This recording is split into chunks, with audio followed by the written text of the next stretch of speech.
The dawn painted the sky in hues of pink and gold as the young monk opened his eyes to another day at the monastery.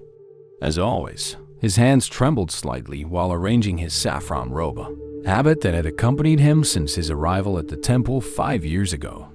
Through the window of his small cell, he could see the towering mountain range that surrounded the monastery's snow-capped peaks that seemed to touch the heavens, eternal in their majesty and serenity.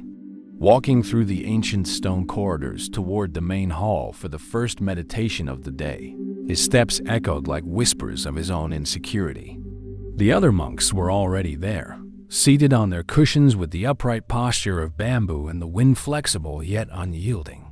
The young monk moved to his usual spot in the shadows at the back of the hall, believing his imperfections would go unnoticed there. The morning unfolded like countless others before it, with the familiar rhythm of chants and the soft sound of meditation bells. Yet something was different that day. During the recitation of the Heart Sutra, the words seemed to take on a new dimension. Form is emptiness. Emptiness is form. The young monk had always recited these words mechanically, but that morning, they resonated in every cell of his being. After the morning meditation, while the other monks went about their daily tasks, he remained seated, lost in thought. He recalled his arrival at the monastery, a young man full of ideals and fears, searching for answers to questions he could barely articulate. He remembered the stories his first teacher had told him about great practitioners of the past who, through dedication to the Dharma, had transformed their limitations into tools of liberation. During his daily tasks of cleaning the temple, the young monk reflected on the teachings he had received over the years. The words of his masters echoed in his mind. True practice lies not in seeking perfection, but in fully accepting who we are in this moment. Yet this acceptance always seemed to slip through his fingers like mountain water ... In the temple garden, lotus flowers emerged from the mud, pristine and serene. The young monk often marveled at their ability to manifest such beauty from seemingly adverse conditions. An elder monk used to say that every living being carries the Buddha nature within them, just as every lotus holds the potential to bloom, regardless of how deep the mud in which its roots rest. In the afternoon, as he swept fallen leaves in the temple courtyard, he watched birds flying freely among the branches of ancient trees. They did not question their ability to fly. They simply spread their wings and trusted the wind. The young monk wondered why it was so difficult for him to trust his own nature in the same way. One of the most profound teachings he had received was about the difference between true humility and self-deprecation. His master had explained that genuine humility arises from recognizing our true nature, vast as the sky and deep as the ocean, whereas self-deprecation is just another form of ego fixation, an excessive concern with one's own image. At dusk, seated on his meditation cushion, the young monk contemplated the flickering flame of a candle. Like that small light, he too wavered between moments of clarity and periods of doubt. Yet, just as the flame continued to illuminate despite its flickering, something within him remained constant, unchanging, a silent presence that observed both confidence and insecurity with equal serenity. The mountains surrounding the monastery began to glow with the colors of twilight, and with them, an understanding began to awaken in the young monk's heart. Perhaps his journey was not about becoming someone different, but about recognizing who he truly was, beyond the narratives of inadequacy his mind had constructed over the years. That night, before retiring, the young monk paused once more at the window of his cell. The stars had begun to dot the night sky, and the crescent moon cast a soft light over the snowy peaks. In his heart, something was beginning to stir, like a seed finally finding the right conditions to germinate. It was the beginning of a journey, not a journey to become something he was not, but a journey to discover what had always been there, waiting to be recognized. As the final bell of the day rang, the young monk prepared for his night's rest with a new feeling in his heart. The words of the Heart Sutra still echoed in his mind, but now with a deeper meaning. Form is indeed emptiness, and emptiness is form. Perhaps his own limitations were merely temporary forms, empty of inherent existence, ready to be transformed by the power of practice and true understanding. Snow fell silently that winter morning, blanketing the monastery in a pristine white shroud. The air was so cold that the monk's breath formed tiny clouds of vapor, rising like natural incense to the heavens. It was the kind of morning when even the most devoted practitioners preferred to stay inside the temple, close to the comforting warmth of the braziers. Yet, through the frosty mist that hung over the monastery's garden, the young monk spotted a lone figure sitting in deep meditation. It was one of the monastery's eldest masters, renowned for his profound wisdom and his ability to see through the illusions that ensnared the minds of practitioners. His presence was like a mountain silent, unshakable, and somehow comforting in its solidity. The old master sat in perfect posture, as if the biting cold could not reach the essence of his being. Snow accumulated on his shoulders and head, transforming him into a living statue of compassion and presence. His eyes remained closed, but a faint smile played on his lips, as though he was sharing a private joke with the universe. The young monk hesitated on the temple veranda, torn between his desire to approach and his habitual fear of disturbing others. His feet felt rooted to the ground, as if invisible ties held him back. Then, a stronger gust of wind blew through, carrying with it the sound of the temple bells, a melodic reminder that each moment is a unique opportunity that, once lost, never returns. Summoning all his courage, the young monk crossed the garden, his feet sinking into the deep snow. Each step felt like an act of faith, leaving a trail of hesitant footprints on the white carpet. When he was just a few meters away from the master, he stopped, unsure of how to proceed. At that moment, the old master spoke, his voice as gentle as the falling snow. "The cold exists only for those who separate themselves from the present moment," he said, his eyes still closed. "Just as the snow does not question its right to fall, why do we question our right to simply be?"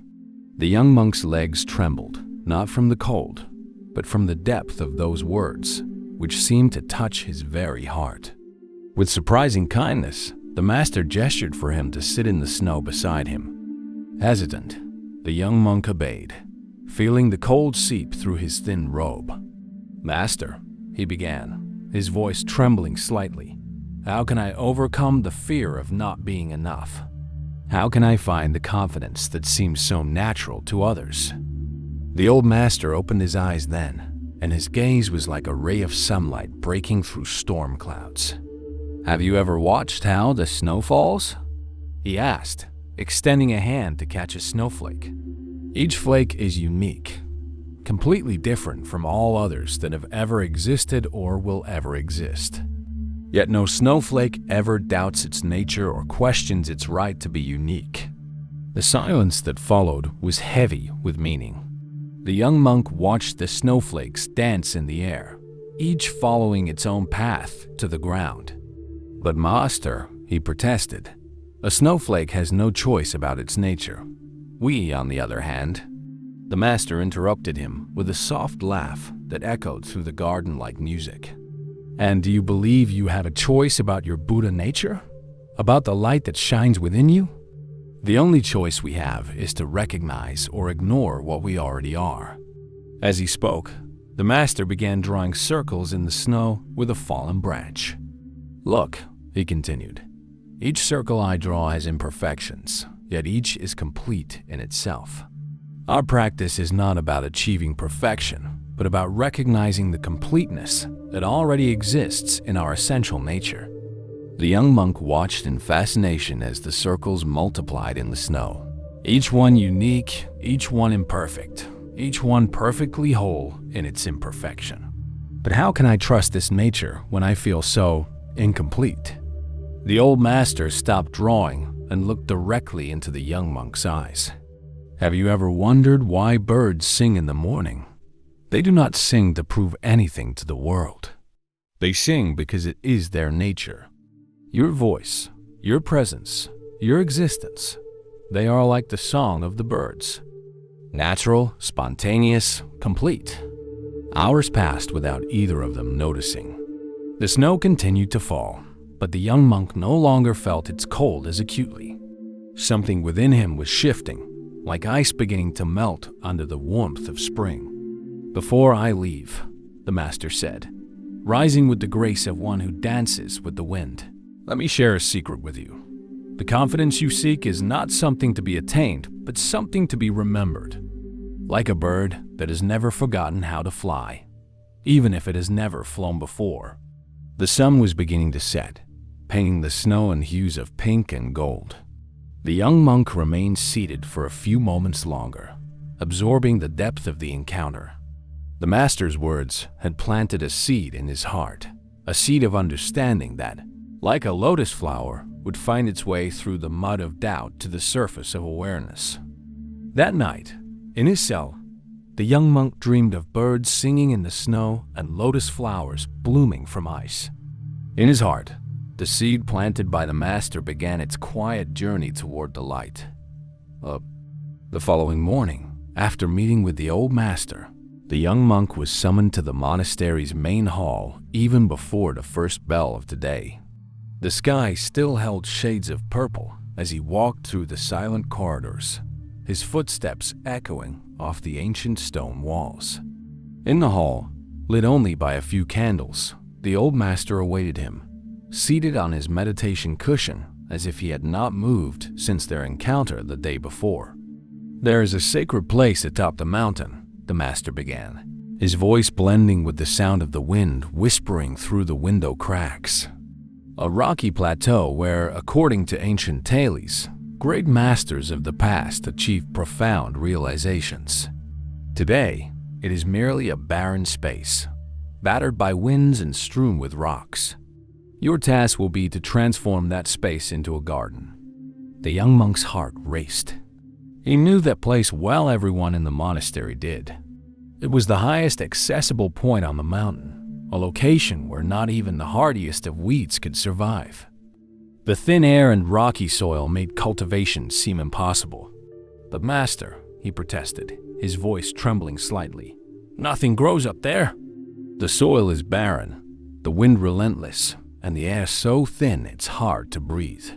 How can I create a garden in such a place?" The old master smiled, the same enigmatic smile he had worn the previous day. "That is precisely what your mind says about your own potential. Nothing can grow here, it insists. The ground is too barren, the conditions too harsh. But tell me, who set those limits? Who decided what is possible and what is not?" The silence that followed was heavy, like the clouds beginning to form on the horizon. The master continued, "In the Chan tradition, there is a story of a monk who meditated facing a wall for 9 years until his mind became like that wall, solid, unshakable, free from concepts. You will not need 9 years, but you will need the same determination." Over the next few hours, the master explained the details of the task. The young monk was to climb the mountain every day, regardless of the weather. He was to prepare the soil, carry water, plant seeds, and tend to the space as if it were already the most beautiful garden in the world. There was no set deadline. The garden would dictate its own time. "But remember," the master added, "this is not a task about gardening. It is a task about perception and transformation. As the Diamond Sutra teaches, so should one view all things of this fleeting world, as a star, a visual aberration, a flame of a lamp, an illusion, a drop of dew, a bubble, a dream, a lightning flash, or a cloud." That very afternoon, the young monk began his journey. The climb was steep and the path treacherous. He carried with him basic gardening tools, a few seeds carefully chosen by the master, and a heavy jar of water. Each step was an exercise in presence, a moment of choice between giving up and moving forward. The plateau, when he finally reached it, was even more desolate than he remembered. Rocks of all sizes littered the ground, and the wind howled as if determined to strip away any trace of life daring to establish itself there. Yet, there was something different as well, something he had never noticed before. From a certain angle, the rocks seemed to form patterns, like a natural Zen garden shaped by the elements. He began his work by removing the smaller stones, arranging them in concentric circles as he had seen the master do in the snow. Each stone removed revealed a bit of the soil underneath, hard and compacted by years of neglect. With his tools, he began loosening the earth, a slow and grueling process that made his muscles cry out in protest. The sun was high when he poured the first jar of water onto the small patch of earth he had managed to prepare. The water vanished almost instantly, absorbed by the parched ground. He watched the process with fascination, recalling the master's words about perception and transformation. In the days that followed, he established a routine. He rose before the first bell, performed his prostrations and morning meditation, and then began the climb up the mountain. Each day brought its own challenges. Sometimes it was the rain turning the path into a treacherous mire. Other times, the relentless sun seemed intent on draining all his energy. As weeks passed, he began to notice subtle changes. His muscles, once sore, now felt stronger and more resilient. His breath, once labored in the thin air, found a steady rhythm. But the most profound change was happening in his mind. The inner dialogue of doubt and defeat began to give way to a contemplative silence. One morning, while removing another stone from the soil, he found something unexpected, a small root, white and delicate, winding its way through the newly exposed earth. It was impossible to tell what plant it belonged to or how it had gotten there, but its mere existence was a testament to life's persistence. He remembered another Dharma teaching. Just as that root found its way through the rocks, the Buddha nature finds its way through layers of ignorance and doubt. The plateau began to transform slowly. The stones he removed now formed intricate patterns, creating pathways and spaces for reflection. The soil, once hard and unyielding, began to show signs of life. Small sprouts emerged tentatively, like hopeful thoughts arising in a mind once dominated by fear. The other monks at the monastery, who had initially observed his daily efforts with skepticism, began to notice a change in him. It wasn't just the physical strength he had gained through constant labor, but something more subtle, a quiet confidence that radiated from his every movement, like the natural fragrance of a blooming flower. One afternoon, as he rested briefly from his work, gazing at the infinite horizon stretching beyond the plateau, the young monk realized something profound. The true garden he was cultivating was not the one visible to the eyes, but the one blooming within his heart. Each stone removed was a limiting concept abandoned. Each seed planted was a possibility embraced, and each drop of water was an act of faith in the potential for transformation. Weeks turned into months, and each dawn brought a new test for the young monk. The ritual began before the first rays of sunlight touched the mountains, his calloused hands lighting a small lamp, his aching body bowing in silent prostrations. In the darkness of early morning, he could hear the whisper of the wind through the trees, as if nature itself were sharing secrets with those willing to listen. On one particularly challenging morning, when the biting cold seemed to pierce his very bones, he found a small scroll left at his door. Written in the precise handwriting of the elder master was a verse from the Dhammapada. Drop by drop, the water jar is filled. Likewise, the wise one is filled with wisdom, little by little. Those words stayed with him during his daily journey up the mountain, echoing in his mind like a mantra. The path to the plateau had become a teacher in its own right. Every stone, every bend, every steep incline was like a living poem, a riddle that could not be solved by the mind, but only experienced by body and spirit. On rainy days, the trail turned into a river of mud, testing not just his physical strength, but his resolve. On scorching days, the heat turned the climb into a trial that seemed to drain every ounce of energy. The water jars, once so heavy they made his arms tremble, now felt lighter, not because their weight had changed, but because he had. As the Heart Sutra teaches, form is emptiness, and emptiness is form. The weight of the jars was merely a perception, just like the limits he once believed he had. The other monks at the monastery, who at first observed him with a mix of pity and curiosity, now showed him quiet respect.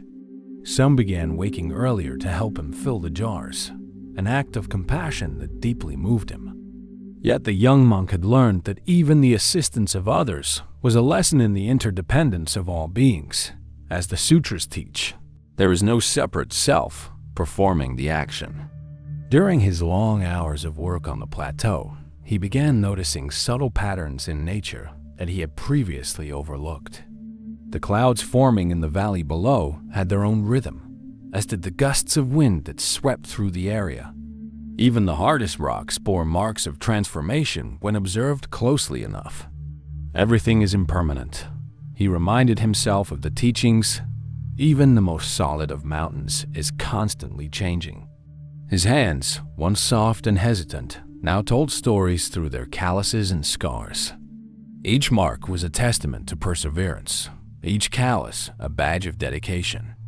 At night, when he examined them by the light of his lamp, he no longer saw signs of arduous labor, but maps of his inner transformation. When sleep came, it was deep and restorative.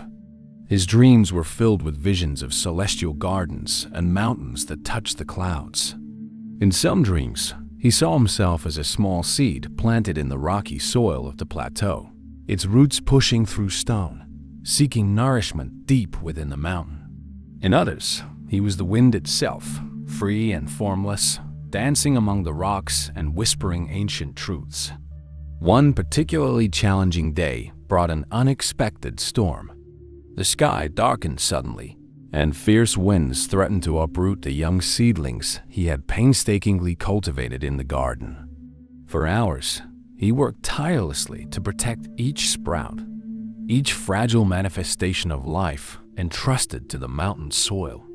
The rain lashed his face, and the wind cut at his skin, but something within him remained steadfast. It was during this storm that a profound understanding dawned upon him. Like the delicate plants he was protecting, his own Buddha nature was both fragile and indestructible. Fragile in its momentary expression, yet indestructible in its fundamental essence. As Zen teaches, the moon reflects in 1,000 ponds, but no reflection is the true moon, and yet each reflection is perfectly the moon. The nights at the monastery took on a new quality. After a day of intense physical labor, his evening meditation practice had transformed. Silence was no longer a space of restlessness, but a fertile ground where profound insights blossomed naturally. His aching body became a teacher of impermanence. Each tense muscle a reminder of the first noble truth about the nature of suffering. In his nightly contemplations, he often reflected on the Elder Master's words. True practice is not about seeking perfection, but fully embracing each moment, whether pleasant or unpleasant. Now, after months of daily work on the mountain, he was beginning to truly grasp the meaning of those words. The calluses on his hands were his rosary beads, each blister and scar a bead through which he counted his prayers of dedication. The sweat dripping from his brow was his offering, each drop a renewed promise of perseverance. The fatigue in his muscles was his teacher, each ache a reminder of the transient nature of all sensations. One evening, as he performed his final prostrations of the day, he realized that the fear that had once consumed him had transformed into something different. It wasn't exactly courage, nor was it confidence in the usual sense.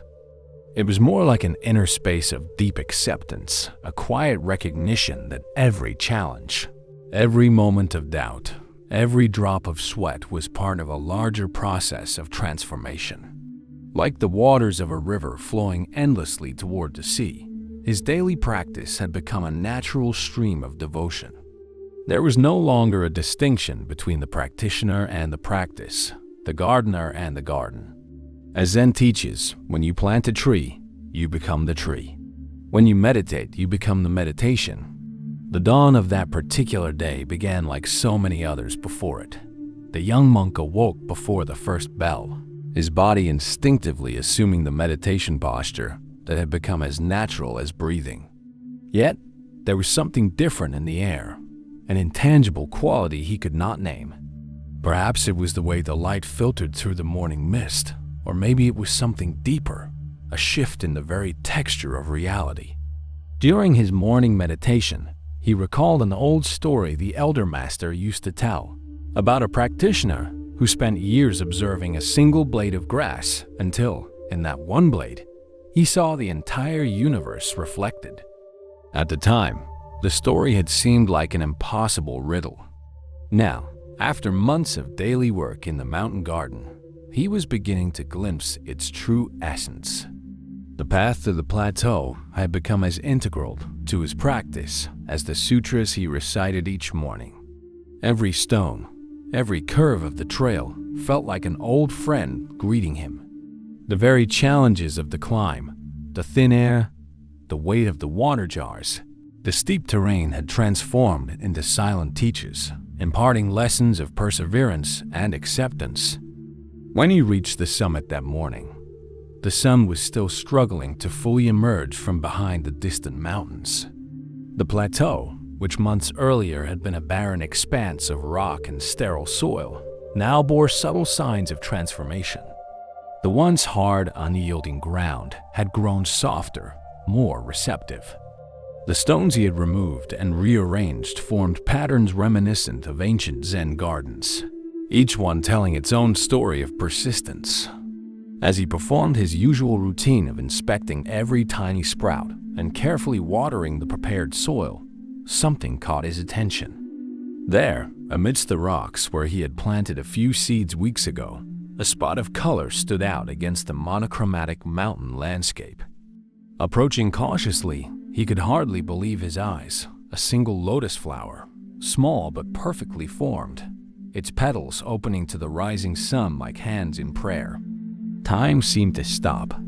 The young monk sat before the flower, his legs instinctively folding into the lotus position, mirroring the beauty before him. Silent tears began to stream down his face, not tears of joy or sorrow, but of profound understanding. As the Lotus Sutra teaches, even amidst the flames of affliction, the Buddha nature can bloom, pure and perfect. The flower seemed impossible. Lotuses did not grow naturally at this altitude, let alone in such harsh soil. Yet there it was, defying all odds, all the limitations imposed by rational thought. How it had found the strength to emerge through the rocks, its roots seeking sustenance deep within the mountain.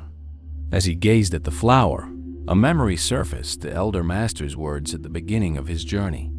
True practice is not about seeking perfection, but about recognizing the perfection that already exists in every moment. Now, in the presence of that singular manifestation of life and beauty, he was beginning to truly understand the meaning of those words. A gentle breeze stirred, causing the flower's petals to sway.